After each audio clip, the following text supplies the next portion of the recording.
আমাদের গ্রামের মানুষেরা বিভিন্ন ধরনের পুজো অর্চনা করে থাকেন। সেই রকমই আজকে হচ্ছে এক ধরনের পুজো হবে, তো সেটা আপনাদের সাথে শেয়ার করব। আমি যখন প্রথম এসেছিলাম এটা দেখে একটু অবাকই হয়েছিলাম। আজ সকালে ঘুম থেকে উঠেই দেখি মা এই যে প্লাস্টিক ভর্তি করে ফুল এনেছেন। আর সবচাইতে বেশি অবাক হলাম এই ফুলটা দেখে। এই যে শালুক ফুল, অনেক দিন হয়ে গেল এই ফুলটা দেখিনি। সত্যি বলতে গ্রামের এই ছোটোখাটো পুজো অর্চনাগুলিতেই এই সমস্ত ফুলগুলি প্রয়োজন হয়, আর সে কারণে এই সময় এই ফুলগুলি আনা হয়। Hello everyone, good morning. কেমন আছেন সবাই? আশা করছি সকলে খুব ভালো আছেন, সুস্থ আছেন, আর আমরাও বেশ ভালো আছি। আমার আজকের আরও একটি নতুন ভ্লগে আপনাদের সকলকে স্বাগত জানাই। আজ সোমবার, সকাল 8:30 মতো বাজে এখন, আর আমি কিন্তু স্নান করে নিয়েছি। আর যেহেতু আজকে পুজো আছে তাই মাথায় স্নান করে নিয়েছি।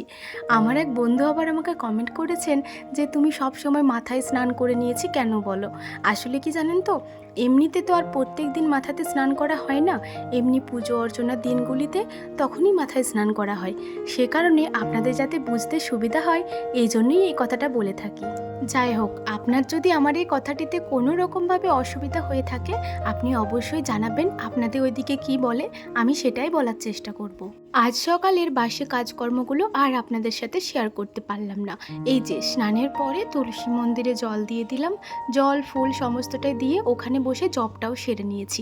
আর তারপরে ঘরেতে এসে এই যে ঠাকুরগুলিকে নামিয়ে নিচ্ছি। আপনারা তো সকলেই জানেন যে এই খাটটি থাকার জন্য ওই তাকগুলি একদম আড়াল হয়ে আছে, আর আমার কিন্তু আলাদা করে কোনো ঠাকুর ঘর নেই, সেজন্য ওই তাকগুলিতেই আমাকে ঠাকুরগুলি রাখতে হয়। তো এই খাটটির কারণে আমি কিন্তু দাঁড়িয়ে দাঁড়িয়ে জলটাও দিতে পারি না, আর সে কারণে সোমবার দিনটিতে আমি শিব ঠাকুরটিকে নিচেতে নামিয়েই জলটা দিয়ে থাকি। এদিকে দেখুন ঠাকুরটিও নামিয়ে নিয়েছি, আর জল দেওয়ার জন্য যা যা জিনিসের প্রয়োজন ওগুলিও নামিয়ে নিয়েছি। বালতির জল থেকে ফুলগুলো তুলে নিয়ে ওই জলটার মধ্যে শিব ঠাকুরটিকে একবার স্নান করিয়ে নিলাম। এরপরে বাবার মাথায় যে জলটি ঢালা হবে ওটা তৈরি করে নেব। বাবার মাথায় জল ঢালার জন্য আমি এখানে ঘি আর গঙ্গা জল ব্যবহার করব। আগে কিন্তু দুধটাও দিতাম, তবে আমাদের গরুটির বাচ্চাটি মারা যাওয়ার পর থেকে ওই দুধটা আর দিই না। আর এখন তো গরুটিও আর দুধ দেয় না, কারণ গরুটি আবার মা হতে চলেছে। এখন আপাতত এই ঘি গঙ্গা জল দিয়েই জলটা ঢেলে নিই, যখন গরুটি আবার মা হয়ে যাবে তখন না হয় দুধটাও দেবো। গ্লাসের মধ্যে ঘি গঙ্গা জল নিয়ে নিয়েছি, সাথে কিন্তু ফুল বেলপাতাও নিয়ে নিয়েছি। আর ওই প্লেটটিতে 2টি বাতাসা আর একটা বেলপাতা একটা ফুলও দিয়ে নিয়েছি। এই যে ধূপসিটাও কিন্তু ধুয়ে এনেছি আজকে। আর তারপরে দেখুন একটা ধূপ জ্বালিয়ে নিয়েছি। এরপরে বাবার মাথায় জলটি ঢেলে নেব। ওম নমঃ শিবায়, ওম নমঃ শিবায়, হর হর ভোলে নমঃ শিবায়। বাবার মাথায় জল ঢালা হয়ে গেছে। গ্লাসের মধ্যে যে ফুল বেলপাতাটা ছিল ওটা বাবার মাথাতে দিয়ে দিলাম। এরপরে যে জলটি ঢেলেছি ওই জলটি আলাদা একটা পাত্রে তুলে রাখবো। এই জলটি কিন্তু আমি আবার পরে বাবার চরণামৃত ভেবে খেয়ে থাকি। আর ওই গ্লাসটিতে আরও একটু গঙ্গা জল ফুল বেলপাতা দিয়ে দিয়েছি, এটা বাবার জন্য। আর তারপরে দেখুন প্রণামও করে নিয়েছি। সোমবারের পুজো আমার একদম কমপ্লিট। এরপরে শিব ঠাকুরটিকে আবার ওই তাকের ওপরে তুলে দেব। সত্যি বলতে মাঝে মধ্যে ভাবি যে একটি যদি আলাদা করে ঠাকুর ঘর থাকতো তাহলে অন্তত শান্তি করে ঠাকুর পুজোটি সারতে পারতাম। জানি না ঠাকুর কবে তার ঘর করার জন্য সামর্থ্য আমাদের যোগান দেবে, তবে ঈশ্বরের কাছে রোজই প্রার্থনা করি যে একটু কষ্ট করে এভাবেই থেকো, যখন আমার সামর্থ্য হবে তখন অবশ্যই তোমাদের জন্য একটা সুন্দর ঘর বানিয়ে দেবো। এদিকে দেখুন শিব ঠাকুরটি তাকের ওপরে তুলে দিয়েছি, আর জল বাতাসার গ্লাসটিও তুলে দিয়েছি। এরপরে যে কটা ফুল রয়েছে ওই ফুল কটায় সমস্ত ঠাকুরের চরণে অল্প অল্প করে দিয়ে দেব। আজকেও কিন্তু মা বেশ অনেকগুলি ফুল পেয়েছে, আর অনেকগুলি ফুল পেলে এই জায়গাটি দেখতে অসম্ভব ভালো লাগে। একটা ধূপ তো ঠাকুরের কাছে দিয়েছি, আর একটা ধূপও ধরিয়ে নিয়েছি। এটা এরপর সারা বাড়িতে ঘুরিয়ে নেব একবার, আর তারপরে তুলসী মঞ্চে গিয়ে গেঁথে নেব। আর জানেন তো বন্ধুরা, আজকে কিন্তু আরও একটি পুজো রয়েছে, তো সে কারণে মা আমাকে তাড়া দিচ্ছে যে তাড়াতাড়ি এসো, আর সেজন্যই এত তাড়াতাড়ি করছি। এই যে ওই যে সকালবেলা শালুক ফুলটা দেখালাম, মা দেখুন ওটা থালার মধ্যে নিয়ে নিয়েছে। আরও অনেক রকমেরই জিনিস নিয়েছে, ওগুলো নিয়ে এখন আমরা যাচ্ছি পুজো করানোর জায়গাতে। এই পুজোটা কিন্তু ঘাটে হবে, মানে একটা পুকুর আছে, ওই পুকুরটিতে হবে। তো আমার মিষ্টু আগে আগে যাচ্ছে আর আমি পিছে পিছে। এখানে আবার একটা দাদু ভাই বলছে, নাথবো কোথায় যাচ্ছ আমাকে না নিয়ে? আর সে কারণেই দাদু ভাইকেও একটু ক্যাপচার করে নিলাম। ঘাট পুজো করার জন্য যেতে যেতেই এই যে দেখুন আমাদের ষষ্ঠী বরতলা। এই জায়গাটি নিশ্চয়ই আপনারা অনেকেই চেনেন। ওই যে মঙ্গলবারে যখন মঙ্গলচণ্ডীর পুজো করতে এসেছিলাম, এখানেই তো হয়েছিল পুজোটা। তো এই জায়গাটিও আপনাদের সাথে শেয়ার করলাম। এই যে পুকুরগুলি দেখছেন, আমাদের গ্রামে অনেক ছোট বড় পুকুর আছে, আর সেই কারণে গ্রামটা দেখতেও বেশ ভালো লাগে। আর এই পুকুরের ধারে গাছগুলি কি ভালো লাগছে দেখুন। আজকে আমার হাজব্যান্ডের সাথে রাগ করেছিলাম, সে কারণেই ওকে সকালবেলা ঘুম থেকে ডাকিনি। তো দেখুন ও এই 9টার সময় ঘুম থেকে উঠলো, আর ঘুম থেকে উঠেই ব্রাশ করে আমাদের পিছে পিছে চলে এসেছে। ওই যে গোলাপি কালারের বাড়িটি দেখালাম, ওটা হচ্ছে আমাদের আশ্রম। আর এই যে গাছের নিচে ঘাটটি দেখছেন, এখানেই আমাদের পুজোটি হবে। আর বাচ্চারা এখানে মার্বেল খেলছে। সত্যি বলতে এই জায়গাটিতে এত সুন্দর বাতাস দিচ্ছে, মনে হচ্ছে এখান থেকে যেন আর বাড়ি যাব না। ভেবেছিলাম আমাদের বুঝি আসতে দেরি হয়ে গেছে, ব্রাহ্মণ হয়তো পুজো শুরু করে দিয়েছে। তবে না, আমরা একদম ঠিক সময়ে এসেছি। এই যে আমরা এলাম আর দেখছি ব্রাহ্মণ ঠাকুরও চলে এসেছে। এরপরে পুজোটি হবে। আসলে আজকে তো সোমবার, সে কারণে ব্রাহ্মণ ঠাকুর শিব মন্দিরে পুজো করতে গেছিলেন, আর সে কারণেই ওনার একটু দেরি হয়ে গেল। যাই হোক, ঘাটে আসার পরেই উনি কিন্তু এই যে এই মাখানি কি একটা বলছিল যে মা, আমি আবার ভুলে গেছি, এটা মনে হয় মাথা নিয়েই বলছিল। তো এটাই করে আর কি গেঁথে নিচ্ছে একটু পুকুরটাতে। আসলে এটা দিয়ে আগেকার দিনে মানুষ ঘোল কিংবা দুধের থেকে মাখন বের করত, ওটারই আজকে আবার পুজো হবে। এত বড় পুকুরের চারিধারে অসম্ভব সুন্দর গাছপালা, আর এই ঘাটের পাশেই যে বড় গাছটি রয়েছে, ওই গাছটির ছায়ায় দাঁড়িয়ে পুজো দেখার আনন্দটাই আলাদা। এত সুন্দর মৃদুমন্দ বাতাস বইছে, যেটা আপনাদেরকে বলে বোঝানোর মতো নয়। আপনারা হয়তো ক্যামেরাতে দেখেই বুঝতে পারছেন। আর বাতাসটা এত সুন্দর ঠান্ডা, যেন বড় বড় ফ্যানের হাওয়াকেও ফেল করে দেবে। যাই হোক, এদিকে দেখুন পুকুরের মাটিটা তো একটু শক্ত ছিল, সেজন্যই না এই মাথানিগুলো আর কি গাঁথা যাচ্ছিল না। তো ওগুলো কোনো রকমে গেঁথে নিয়েছে, আর তারপরে ওটার উপরে সিঁদুর আর তেল হলুদ মাখিয়ে পুজো করে নিচ্ছে। বন্ধুরা, একটা জিনিস আপনারা লক্ষ্য করেছেন, আমার মুখের মধ্যে হঠাৎ করেই একটা ব্রণর উদয় হয়ে গেছে, এই যে নাকের পাশটিতে। এই মুহূর্তেই আমি সেটা দেখতে পেলাম। যাই হোক, এদিকে দেখুন পুজো প্রায় হয়েই গেছে। এবারে সবার তো একটা একটা করে থালা দিচ্ছে, তারপরে ওনাদের পুজো করছে। এই কারণেই একটু দেরি হচ্ছে। এই যে ব্রাহ্মণ ঠাকুর কিন্তু 1 হাঁটু জলে নেমে পুজো করছেন। যাই হোক, এনার দেখুন পুজো হয়ে গেছে। এই পুজোটির জন্য অনেক রকমেরই জিনিস লাগে, সবটা আমার মনে নেই।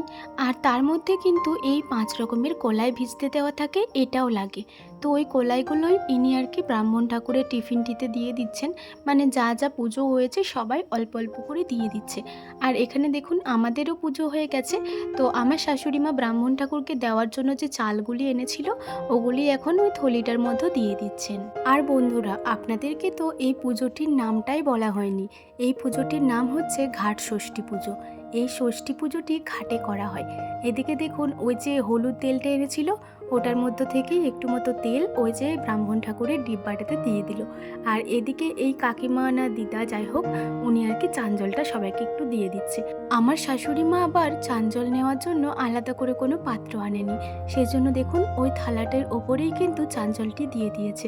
ওই যে তেল হলুদটি পুজোর জন্য নিয়ে আসা হয়েছিল, পুজো করানো তো হয়ে গেছে, ওটা এখন বাড়ির সকলের গলাতে একটু একটু করে লাগিয়ে দেওয়া হবে। তো মিষ্টুর গলাতেও লাগিয়ে দিল। আর বন্ধুরা জানেন তো, সবাই পুজো করতে এসেছে, ধূপ নিয়ে এসেছে, তবে কেউ আর মাচিস আনেনি। আর সে কারণে ওই কাকিমা পাশের বাড়ির থেকে এই যে ধূপগুলি ধরিয়ে নিয়ে এলো। এতক্ষণে ধূপগুলি গাঁথা হলো। চলুন, আমাদের পুজো তো হয়ে গেছে, এরপর বাড়ি যাওয়ার পালা। তবে তার আগে আপনাদেরকে আমাদের এই ছোট্ট গ্রাউন্ডটি একবার ঘুরে দেখায়। কি ভালো লাগছে দেখুন দেখতে। এই চারিদিকে গাছপালার মাঝে গ্রাউন্ডটি দেখতে অসম্ভব ভালো লাগছে। রাস্তার ধারে ধারে এই যে ধান জমি, এগুলো কিন্তু গ্রামে ছাড়া অন্য কোথাও দেখা যাবে না।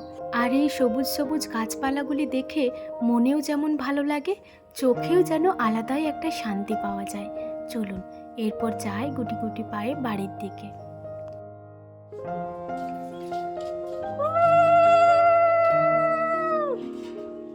বাড়িতে এসে মা কিন্তু আমার গলাতেও হলুদ তেলটি লাগিয়ে দিল। এরপরে আমাকে প্রসাদটা দিয়ে দিচ্ছে, এই যে ছোলা আর বাতাসা আর এই চাঞ্জল প্রসাদটা, এটাই এখন খেয়ে নেব। আজ সকালে আমি কিন্তু মুড়ি খাবারটা বানিয়েই স্নান করেছিলাম। এটা একটা ভালো কাজই করেছিলাম, নয়তো আমি হয়তো আজকে আর পুজো দেখতে যেতে পেতাম না। যাই হোক, যেহেতু মুড়ি খাবার বানানো আছে, একটু মতো শসা কেটে নেব। আর এই যে বাতাবিটা দেখুন, কয়েকদিন আগে অর্ধেকটা মতো মাখিয়েছে, বাকি অর্ধেকটা ফ্রিজেই রেখে দিয়েছে। যাই হোক, আমি এদিকে দুটো মতো শসা বের করে নিয়েছি, একটা বড় একটা ছোট। আর তারপরে দেখুন মুড়ির থালাটিও বেড়ে নিয়েছি। ওই যে ছোলাগুলি ভিজতে দেওয়া হয়েছিল, ওখান থেকে কিছু ছোলা নিয়ে নিয়েছি। আর আজকে সকালে আলু ভাজা বানিয়েছিলাম। আর আজকে কিন্তু শসাগুলো আর কুচি কুচি করে কাটিনি, এই যে একটু গ্রেট করে নিয়েছি, কারণ আজকে জল ছাড়াই মুড়িগুলি খেতে হবে, সে কারণে। খাওয়া দাওয়া সেরে বাসনপত্র নিয়ে কলপাড়ে চলে এসেছি। এরপর এগুলি ধুয়ে নেব। তবে তার আগে কেটলিটা একটু ভালো করে জল বুলিয়ে রেখে দেব, ভেতরে যে চা পাতিগুলো ছিল যাতে ওগুলো বেরিয়ে যায় সেজন্য। আর তারপরে আবার একটু পরে মেজে নিচ্ছি।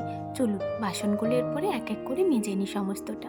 আর বন্ধুরা, আজকে কিন্তু আমার রেগুলার কাজকর্মগুলো আপনাদের সাথে সেরকমভাবে শেয়ার করা হলো না। রোজই তো আপনাদের সাথে এক ধরনের কাজকর্ম শেয়ার করি।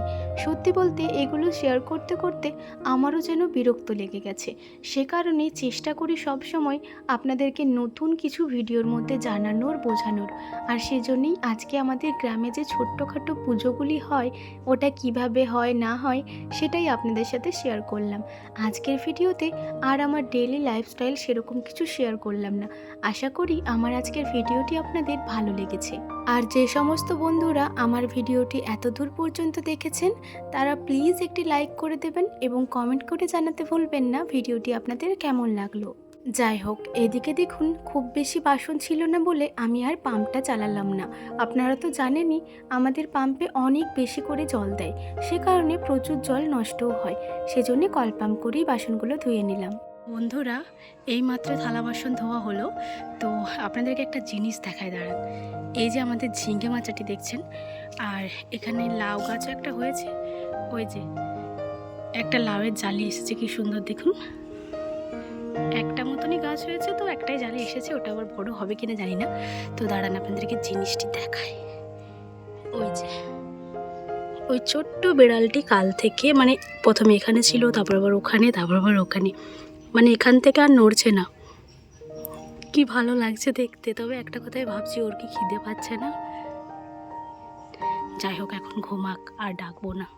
তাহলে চলুন আমার আজকের ভ্লগটিও এখানেই শেষ করছি। ভালো লাগলে লাইক কমেন্ট করবেন এবং সাবস্ক্রাইব করে আমার ছোট্ট চ্যানেলটির পাশে থাকবেন। সবাই ভালো থাকবেন।